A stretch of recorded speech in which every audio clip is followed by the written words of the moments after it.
It is time for StreetWise with former chief of the New York City Sheriff's Department, former chief of the Seagate Police Department, retired New York City detective, Time Warner Public Access Media Award, Joe Franklin Super Excellence in Broadcasting Memory Lane Award, New York Veteran Police Association StreetWise Productions, host of StreetWise, Mr. Lou Telano. Good evening and welcome back to StreetWise. My guest today, I have to say this, everybody knows him, you know. I don't want to say he's around a long time, but he is around a long time. It's just a pleasure to have him. First of all, I want to welcome him to the show. I'll let you know who he is in a second, but I do have to say that stage, screen, TV actor, writer, producer, Tony Award nominee, Daytime Emmy Award. Then he won the highest off-Broadway caliber award, which is called an Obie Award. And that's tough to do because that's an off-Broadway show. And I just got to welcome, and I'm proud and honored to welcome to the show, Tony Lo Bianco. Tony, welcome to StreetWise. Oh, my pleasure, Lou. Okay. Now, Tony, you know what's interesting? You started on stage. And I have to say, and that's where you started. But we see you as a great TV movie actor, but I just had to let the audience know how you actually got into the business by being on stage. Can you talk to us about that? That's where the actor is. That's where acting is. Yes. As a theater actor, and I consider myself a theater actor. I've started there a long time. I spent many years being a theater actor, probably close to 15 years before I did my first movie. Wow! And that's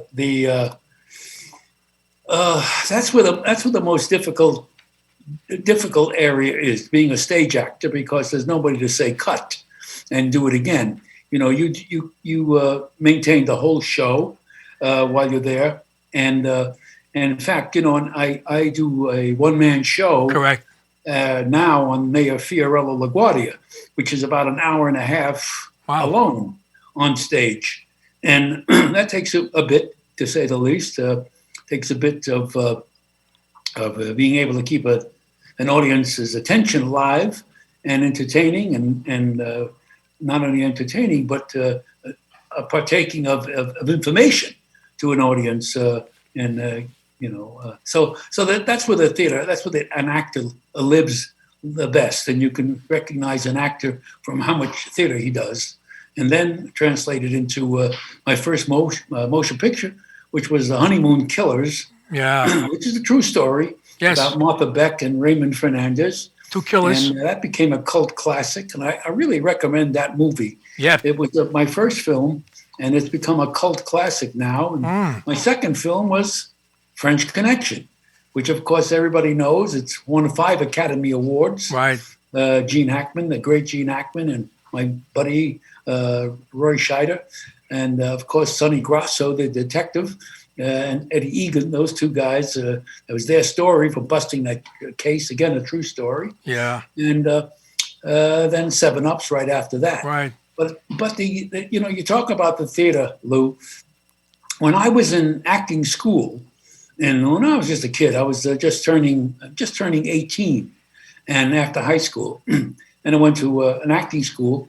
And Arthur Miller, the great Arthur Miller, who wrote Death of a Salesman, View from the Bridge, you name it. He's fantastic, one of our best American playwrights. Yes. One of the three, O'Neill and Tennessee Williams and Arthur Miller. Yeah. Those 3 playwrights are great playwrights. And when I was a kid, Arthur Miller came to the school that I was at, and he was talking to us kids, and he brought a scene with him from A View from the Bridge. Yes. And he had these 2 kids play it. And I said to myself, looking at the scene, one day I'm going to do that play on Broadway. Wow. And that was 1954. And in 1983, I did that play on Broadway, playing the lead with Arthur Miller. And the 2 of us were outside the marquee, looking up at the marquee with both our names over the title. Right. And I said to him, how about that? Look at that. That's not bad for 2 kids from Brooklyn, huh? I got to ask you this: did you ever meet Arthur Miller's wife? You know what I'm. Which one? I Sure, know. yes. Well, the only one, You're talking about Marilyn. Marilyn Monroe? That's exactly right. No, I don't want to get you in trouble because you're home. But no. I just saw her one time okay. when she was working at the actor's studio. Excuse me, under the Strasbourg Right. school, who had rented space in the acting school that I was at, the dramatic workshop. And Marilyn had come out and was just waiting for someone to escort her down in the elevator. Right. And I happened to come out of my class, and that's the only time I really saw her alone. So what we're talking about actually, Fiorella LaGuardia, our mayor of the city of New York. I got to tell you something interesting about that. I know, folks, you won the Emmy Award on that, and that was a one-man stage, which Tony had alluded to a moment ago. That's where you really show your acting ability, which you obviously did. But who would ever think, aside from you, and myself included, your family, because he was our mayor when you and I were born. Yeah, he was the mayor of the city of New York when you and I were born. But who ever think when you were a kid and your family, wow, someday I'm going to be playing in the mayor Fiorella LaGuardia on a one-man stage. Who the heck would think that? Who was I think that has to be a little emotional for you. Yes, well, both those situations. When you think of when I had gone to acting school and then I saw the scene and said I was going to play that on Broadway. Now, when Fiorella LaGuardia died, I remember my father being very sad. I lived in Brooklyn, born in Brooklyn, and I said to him, "Dad, what's the matter?" And he said, "A great man died today." Yes, and that's all I knew about Fiorella LaGuardia, because I was, as a kid, who knew that way back then that I, as you say, would even dream of playing in the 99th mayor, the greatest mayor that we have ever had in our whole history of New York. And he was the 99th mayor, and he was the mayor of America. Of everybody. When he was America's mayor. Yeah, like Rudy. Well, I compare him. It's a toss-up between him and Rudy Giuliani. I'm a little partial because I worked with Rudy Giuliani, but I know. Well, listen, Rudy was the next great mayor. Yes, exactly. He had a tremendous challenge, just like LaGuardia did. Yes. Rudy did a magnificent. He's a dear friend of mine, as you know too. And I supported him when he was running for mayor. Twice. And he was just a fabulous man and did the best job when he had all that adversity to take over from David Dinkins, and the city was falling apart. And apparently, we're in shape for that once again. We need that man to come back and somehow, if it's not Rudy, he can't probably run again, but somebody to come back and straighten out our city. Because we, as you know, and as everybody knows, we are in dire straits. We're in bad shape. We're bad shape. And I did send him a couple of text messages and emails, and I says, "Rudy, come home." Yeah. Come home, Rudy. And the people, what they did, they saw. Well, like you had mentioned, David Dinkins, what he did to the city, and of course they had to bring Rudy in. Now, similar to. Fiorella LaGuardia, who played that you did an excellent job on stage, of course. LaGuardia, you had mentioned, it was a people person. So was Rudy, because LaGuardia ran on a fusion ticket, correct? Right. That's the smart ticket to run in right now, because both words are adherent to the other one.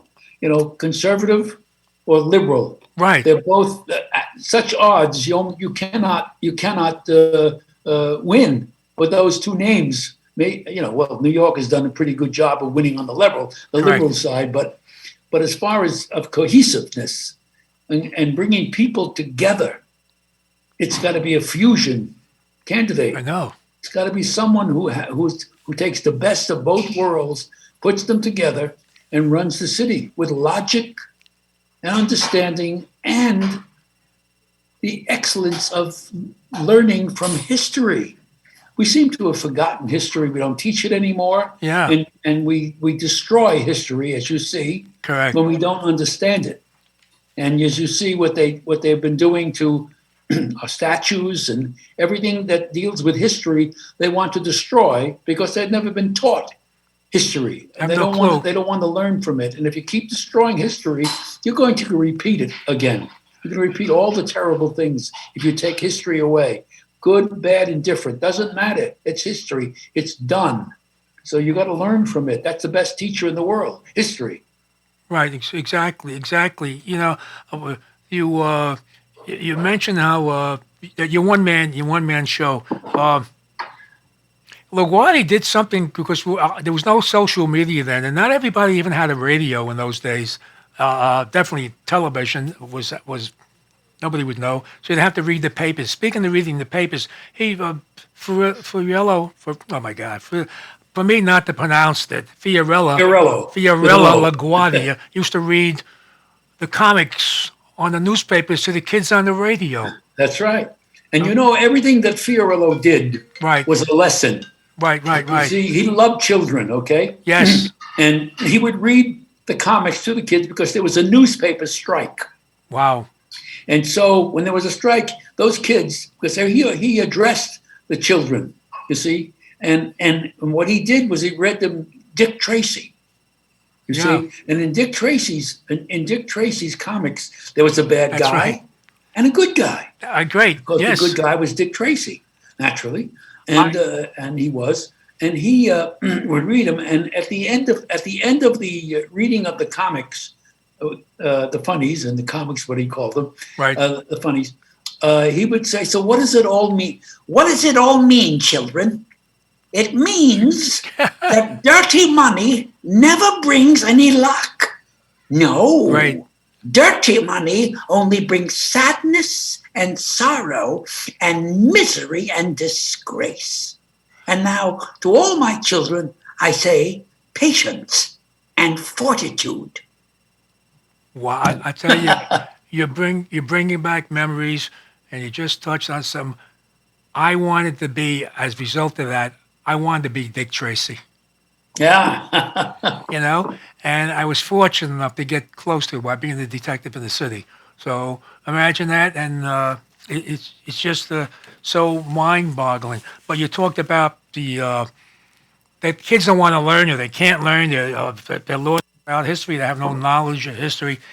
He was an educational, inspirational person as well. Now, you had to do a lot of research, Tony, to really... Oh, my. I have books on LaGuardia like crazy. When I did the first approach was when I was first approached to do this role, because I don't look like him. I didn't, I did it back in 1982. You put the weight on. I saw that. Yes. Yeah, I had to put on padding and so on. But when I was approached, I said, "Well, let me see." He had a very, as you just heard, a very strange voice. He had a high-pitched voice and so on and so on. Right. And so I listened to his recordings of him and got the pitch and so on and try to understand his mannerisms and so on and the period. Very important with me when you're playing a role that you have to be of the period. It's a different. We behave differently back then. Our movement was different. Our inflections were different. Everything was different in each of the periods that we live in. You cannot walk the same way or sit in a chair the same way as you would playing an Englishman. Yes. Or a lawyer, or different characters. Everything has a different color to it, and even speech patterns and everything. People got to know that. Actors have to know that too. They don't generally do that. But anyway, when I approached this part and said I would do it, and then the researchers you talked about went into it, and Paul Shire, who originally wrote the script, and we worked together very much with all the research, and so it said, "Hey, how about putting this in? How about this? How about that?" So on and so forth. And then when we got to do it on Broadway, unfortunately, Paul got ill and couldn't be even there when when we did the opening, and then he said to me on his last days, Tony, just take over. You know the script, you know the thing. You do. I leave it all in your hands. And then he passed on. And so I then have been fixing it, rewriting it, changing it after I did it on Broadway. And all these years now I have adapted it, and I've rewritten about 75 to 80%, maybe more, of the script. So I've adapted it from that, and everything is sort of a reference and an education to what's going on now. Yeah. You see, in our political life. And so there's a lot of lessons to be learned, again, as I say, from history. Yes. History is our great teacher. That line is in the script as well. And I believe in that. And we've forgotten all about history in this country. We don't understand from history. We don't know what is great anymore, because great things happened back then, and we're doing reproductions of greatness. We're reinventing history. Yeah. We're creating a history that we never had, or trying to eliminate the history that we had. Now, the show you did, wasn't it the Little Flower or His Honor? There was a little change in there, right, Tony Lo Bianco? Yes. It was called originally His Honor. Now I call it the Little Flower. Little Flower. Because, in Italian, his first name, Fiorella, means flower. And because he was a little guy, which you had to play a shorter guy, because he was like 5'1" or 5'2", I think. But on stage, it was okay. So I wore padding, right? Quite a bit of padding, and as I say, I've been doing that show on and off for many a year. I would say a good from 82 or 83, 82, I think I did it, until I'm still doing it. Yeah, I haven't done it in this year, but politicians have me do the show for them. Yes. When John Katzimatidis, who ran for mayor before De Blasio, I did 19 shows for him. Wow. And I think he's thinking of running again for mayor. Yes. He may be, yeah. And he attended every show, and he said to the audience, "This is the way I want to be mayor of New York City." Great. And he would be. He would be. And I think John Casamatias would be, because he's a city guy. He's a very good man. He's from the old school, like Rudy Giuliani, and like you, and I'm going to have to include myself.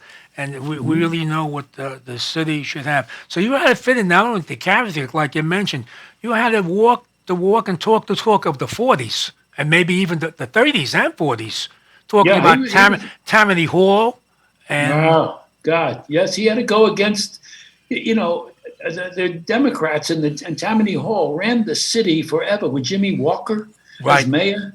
And as I say, crooked Jimmy Walker. Yeah. Because he had to resign and so on. And that's how LaGuardia was able to become mayor, because Jimmy Walker resigned. And as when Walker left office, he flew with a girlfriend to Europe. And when he came back, it was LaGuardia who got him a job. And when they said to him, "Why did you do that?" He said, "Well, the man's got to live, doesn't he?"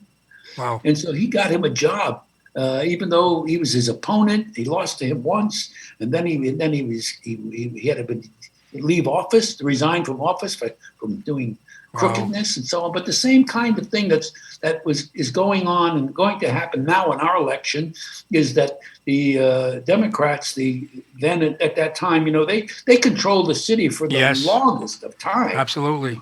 And they were standing in front of voting stations, intimidating voters. Yep. And they did that recently as well too. With clubs in their hand, intimidating voters. Absolutely. And that was then. It's happening now, and now we're into a situation we don't know what's going to happen with the voting, and for our president's situation, because we know what happened in New York just recently. That's Tony Lo Bianco. That's a big concern, because of things the way they are. I have to talk about you, but it drew me in. Donald Trump would win by landslide if nothing is rigged, if everything is legit. He will win by a landslide. And it just that's the concern. I think the biggest concern, the fraud, the rigging of the election. So yeah, we're into a situation where they're sending out 80 million ballots, 80 million ballots to who knows. And when they're going to come in, that's when right. They're going to be counted. They're talking about a week after the election day. A week? That they'll be 1 week, but that is going to take more than that. Absolutely. There are going to be lawsuits all over the place. I understand the Democrats have 600 lawyers ready waiting for the results. And then they're going to bring it to court. And I'm sure the Republicans might be doing the same thing. Yeah. So you've got this thing in court, no matter what happens. And then you have Nancy Pelosi saying, do not concede under any circumstances. No matter what. Of course, yeah. They're ready. So, they're ready. But what does that say? That say concede. That means they already conceded. Yeah. That's the handwriting on the wall. Now, folks, I'm going to go on radio at 7 o'clock. I'm going to repeat the show again with my guest Tony Lo Bianco. When you hear Tony Lo Bianco, first thing comes to your head, French Connection, but which everybody knows you from that. But it's so interesting because I'm so impressed. If it means anything, for me, But your stage presence, your stage ability, your stage acting. This is real acting, I think, and and you did win an award on that for the Off-Broadway, the Obie Award. So it shows you all around. You did so much. I know we could talk. Well, obviously, because it's close to me. Police Story, of course, it just reminds me of me and my late partner when you did the series on television. So it lasted about 3 years, I think, right, Tony? 3 or 4 years. Police Story. Police Story. Yeah. Is that what you're saying? When yes, you did Police Story. What did you say? 4 years. Can you speak up a little louder? I'm sorry, I'm not hearing as loud as I'd like to. Oh, okay. When you did Police Story, it just reminded me of things my late partner and I did. During those same years. Did you say I did 4 years Police Story? 4 years, I think. Yeah, it was. Yeah, I have it here somewhere. Yeah, I did quite a few of those. Yeah, we did about. I can remember 6, and I got to direct one too with the great Jackie Cooper. So that was great fun. Boy, yeah. I did those with I acted those with the Don Meredith. You did. I'm trying to think you and me. I know. You got the besides filling the character of Fiorella LaGuardia, the former mayor of the city of New York from the 30s to 45, Rocky Marciano. Yes. You had to do Tony Lo Bianco, had to do Rocky. You had to get, not that you're not in shape, but you really had to get in shape. Oh, yeah. I wound up, you see, this is what I do as an actor. If I'm going to play Rocky Marciano, I became his actual weight. I put on the weight. I worked out with the light heavyweight champ of, light heavyweight champ. I can't. You got the memories. I did know, but I forgot myself. Who was the light heavyweight champ? Torres? Yeah. Torres. That's Torres, right. Yeah. Yes. He trained me. This goes back a lot of years. But I was his exact weight, 189. Also, I worked out for a long time and measured, my arms against his and so on. I know his arms were shorter than mine. It was 69 inches, but my thighs were his same size. So I got into very good shape. And in fact, what I did was, I studied all the fights. I was a fight fan anyway. Yeah. Thank God I boxed as a kid in the Golden Gloves. And street fighting and also club fighting. I did all that stuff. Right. I was a big boxing fan. So I knew of Marciano very, very well. Watched all his fights. And he was a great hero of all of us, But when I did the boxing and I did all my own fighting in the movie, I fought one day for 16 hours. And I did all my own fighting, and also I choreographed the fights. Wow. You know, and I choreographed the fights in between rounds. I do a round. I'd sit on my stool. I'd get up and I choreograph the fight scene with the other fighter and so on. This punch, this way. Wow. And then 16 hours of straight fighting. You know, I was in pretty good shape. Well, why did you choreograph it? Just for the audience's sake. What's that? Why did you choreograph each round?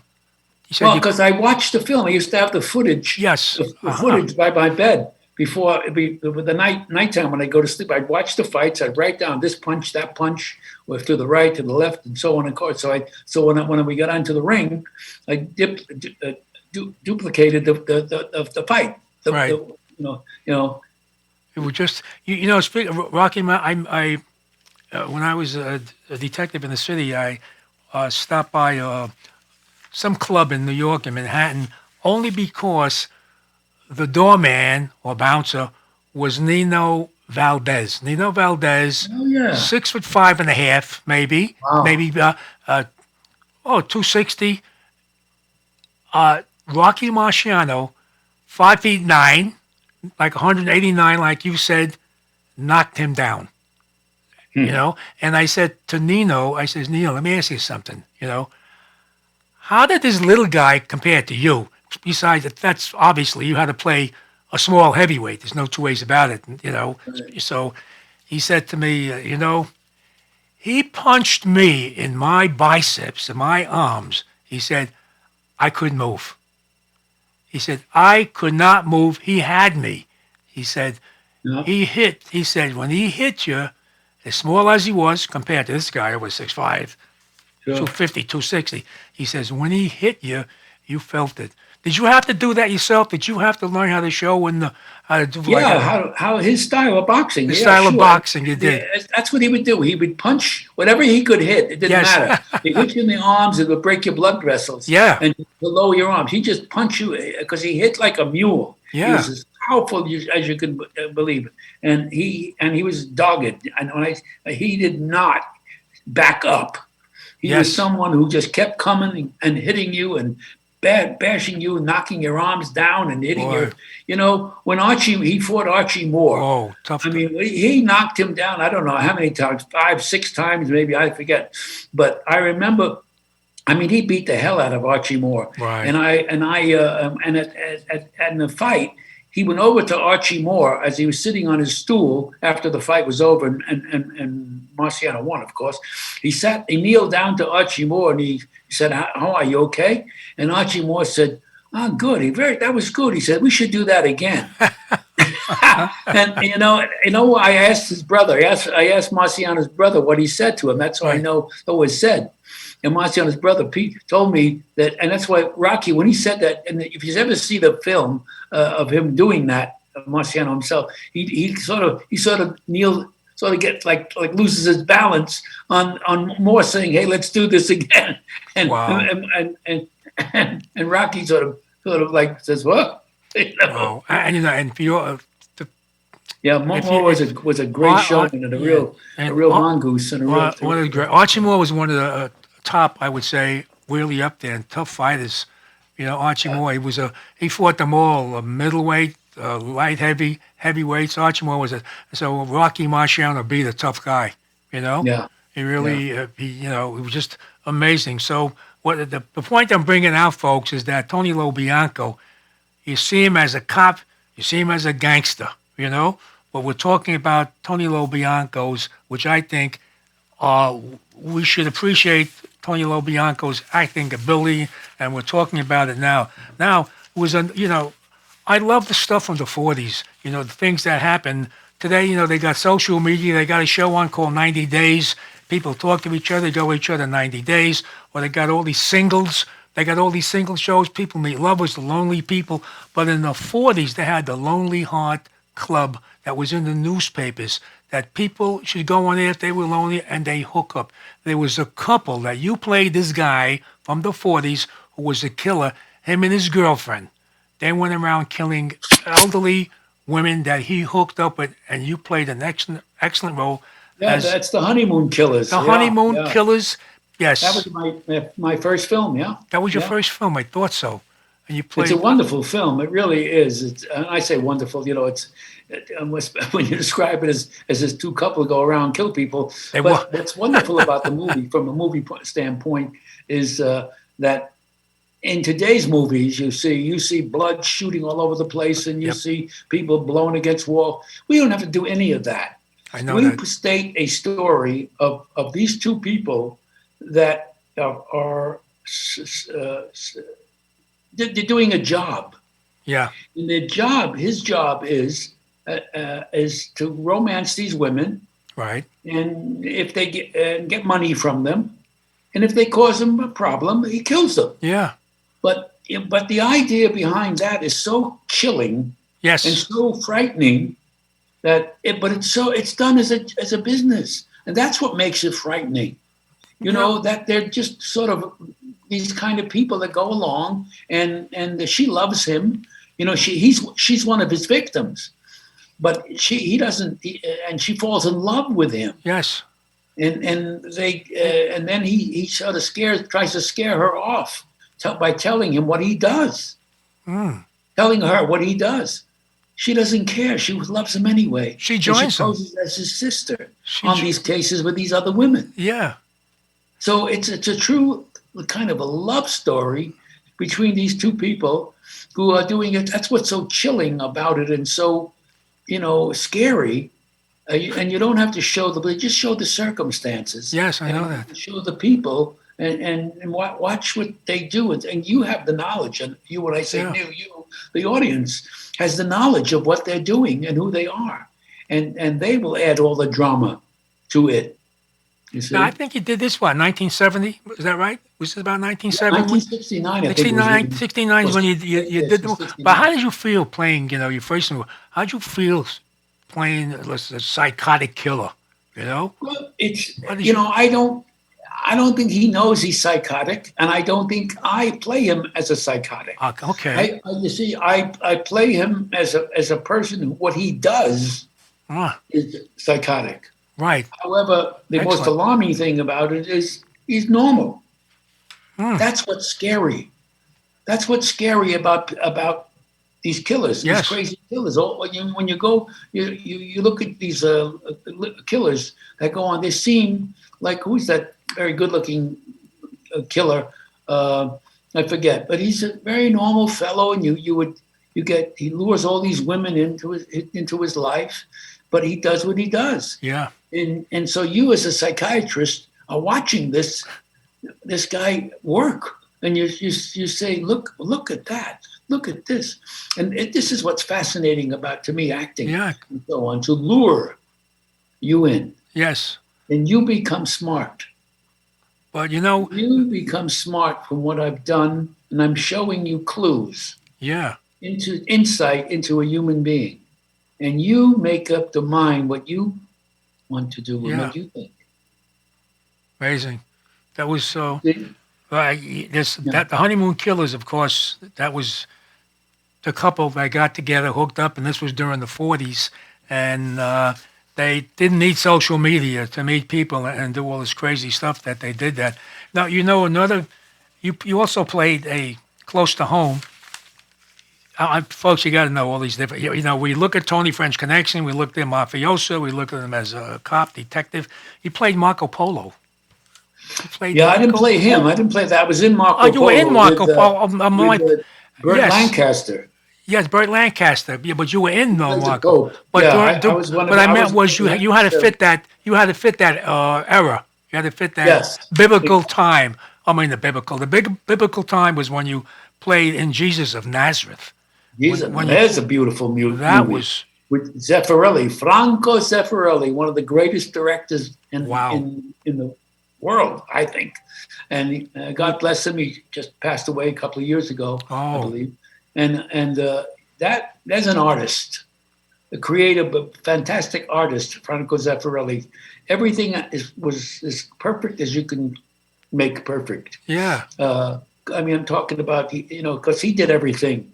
He was not only a director, a clothing designer, a Yeah. set designer, you name it. He was responsible for a full production, and everything had to be perfect. And his the Jesus of Nazareth is one of the most beautiful movies you ever want to see. And I urge people. It made I it, did. I just went. I did watch it to go back and see you. Actually, you played a person named Quintilius. I think that's the name. You was your character, your role, Quintilius. Pontius Pilate, which was played Pontius. Yes. by Well, it's just what folks, what I'm trying to bring out is to really show you an actor. That's So who would think that Tony Lo Bianco would be in Jesus of Nazareth? Yeah. So we could. But what about when I played Joseph in the story of Jacob and Joseph in Israel? Yeah, I played Joseph, and in 1973 during the war, during the Vietnam Yom Kippur War in Israel. We were shooting it in Israel, and the day I arrived, war broke out. Wow. Yom Kippur War broke out. Yeah. And I remember I came into my hotel room in Tel Aviv, and Michael Kakianis, who's the director who directed Zorba the Greek with Anthony Quinn, a great friend of mine, he called on the phone and he said, "Tony," I said, "What?" He said, "We're at war." This is the first day I arrived. Did you say who's we? Tony, did you say who's we? He meant Israel. He said we're at war. Anyway, to make a long story short, because I can talk forever on that. He said we have to evacuate. Everybody's evacuating. Wow. I said, no, wait a minute, let's talk. So we talked, and I talked them into staying while the war was going on. Then I talked them into starting to film while the war was going on. And that's how we shot the story of Jacob and Joseph in Israel during the Yom Kippur War. Wow. And that was, I'll tell you a quick sequence. My brothers in that movie, Joseph's brothers, were doing the scene, and we had our script gal listening to the radio for the number from a soldier to be called to the front lines. And when one of my brothers' number came up to be called to the front line, he'd take off his robe, and underneath it was an army uniform. He'd pick up his Uzi gun, he'd jump in the truck and go to the front line and do war. Wow. And when he was finished, he'd come back, do his 8 hours like a job, and then come back, and then the next day we'd shoot the movie. Amazing. And that's how we did the movie. Look at that. It's astounding. So Hershey Bernardi was in it, Colleen Dewhurst, Keith Michelle, who played Jacob. It's a marvelous experience. Wow. It's just, you remind me of, sometimes you got to be careful when you talk to people, actors like you, but to a degree, like a Marlon Brando type actor. I have to say that, which can play any role, I should say. I'm not going to say almost any role, but any role. But not too many people realize, that you play all these great roles going way back. I got to ask you this, which it might be a kind of hard question because, especially to an actor, what did you find was your best movie that you were in yourself, the movie that you liked the best, that you really appreciated being in it? Well, of course, French Connection won 5 Academy Awards. Yes, correct. That's already a tremendous accomplishment, right? For the movie. It's a beautiful movie, and it plays forever. It's celebrating its 50th year anniversary this year. The end of this year, I believe it is. Wow, 50 years ago. Yeah. But my favorite movies I loved Honeymoon Killers, the first movie I did. It's a great movie. Blood Brothers with Richard Gere and Paul Sorvino. That's a powerful movie. That's a very, very powerful movie. One of my favorites. And those 3 movies stand. Also, performance in The Juror. The Jury with Alec Baldwin and Demi Moore. It's a very good movie. Didn't get the play that it deserved, but it's a very good movie. People should see that movie. And I think I did a pretty good job in that one too. Jesus. I must say so. But You asked me the questions. I mean, I've had a play with Sly Stallone in The Fist. The Jimmy Hoffa movie. Yeah. And that was another very good movie. Yeah. And it's funny about typecasting. You talk about now Sly. That was his second movie after the first Rocky. Wow. After he did Rocky and we got all that praise, he wanted to show, of course, that he's an actor. Yeah. And so he played Jimmy Hoffa, and he put padding on and what have you, and he did a whole thing. And that movie, as Norman Jewison, the great Norman Jewison, directed that movie. And in that movie, Sly did a very, very good job. And the audience is funny. They saw him in Rocky. They want to see him in Rocky. They want to see him as an actor, which drives me crazy, of course. And so the movie did well. Didn't do that until he had to go back and do more Rockies, and make himself zillions of dollars. But Sly, as you want to be an actor. And an actor shows versatility. Yes. That's an actor. An actor that can, play this, that, and the other thing that you don't expect. That's a real actor. And, amazing, the great actors like Laurence Olivier and Marlon, when Marlon was really acting. Wow. De Niro, when he was really acting.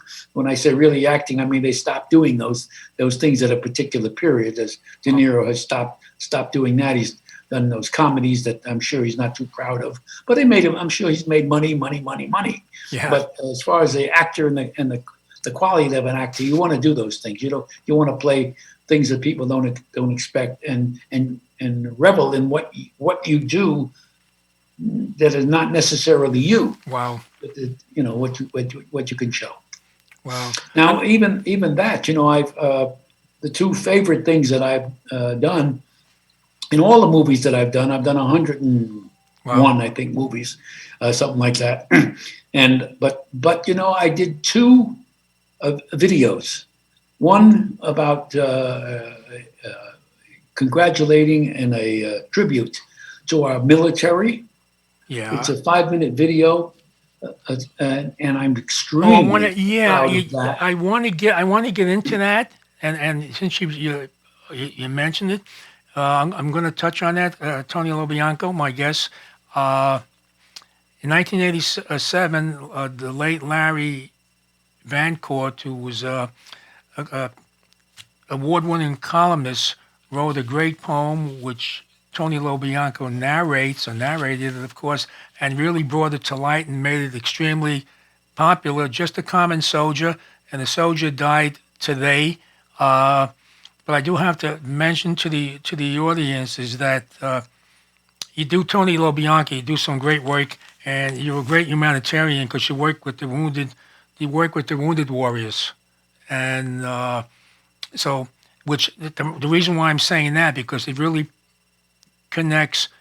If I don't impose upon you to just say something or recite some of the soldier died today or just a common soldier, if I may ask you to do that.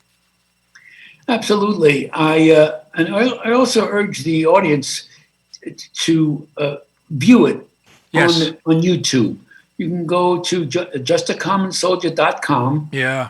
Then I will come up, and it's a beautiful video. It's only 5 minutes. Absolutely. And you should really see it with its background, with the movie, so on and so forth.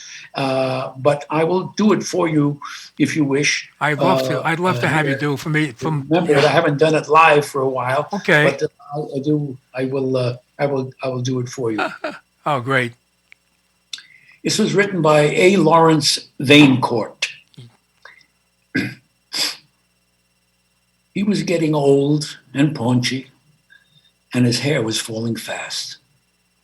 And he sat around the Legion, telling stories of the past, of a war that he had fought in, and the deeds that he had done. In his exploits with his buddies, they were heroes, every one. And though, sometimes to his neighbors, his tales became a joke, all his Legion buddies listened, for they knew of where he spoke. But we'll hear his tales no longer, Poor old Bill has passed away.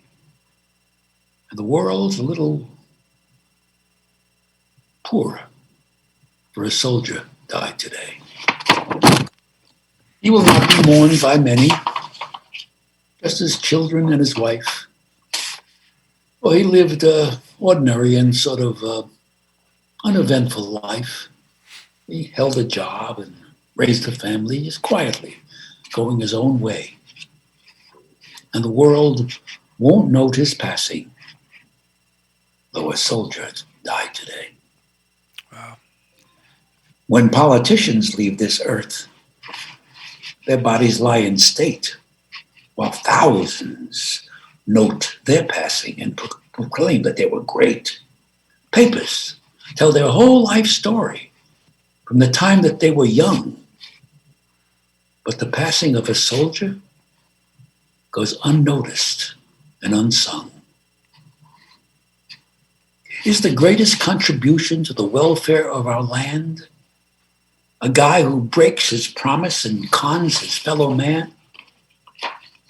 Or the ordinary fellow who in times of war and strife goes off to serve his country and offers up his life?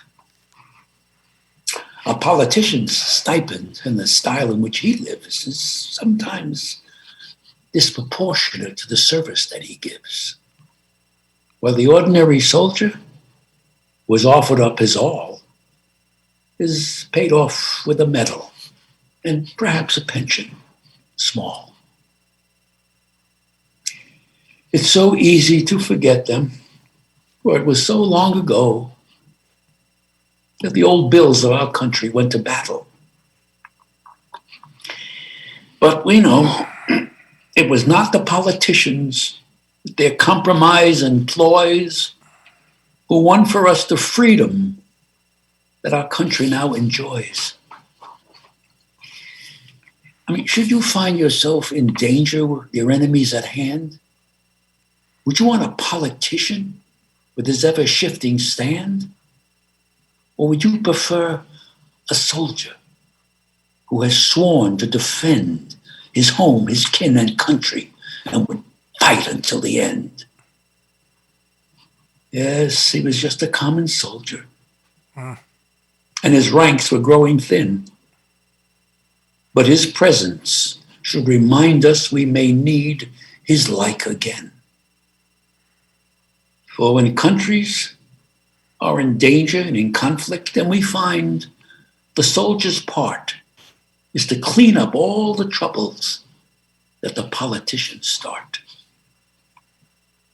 If we cannot do him honor while he's here to hear the praise, then at least let's give him homage at the ending of his days.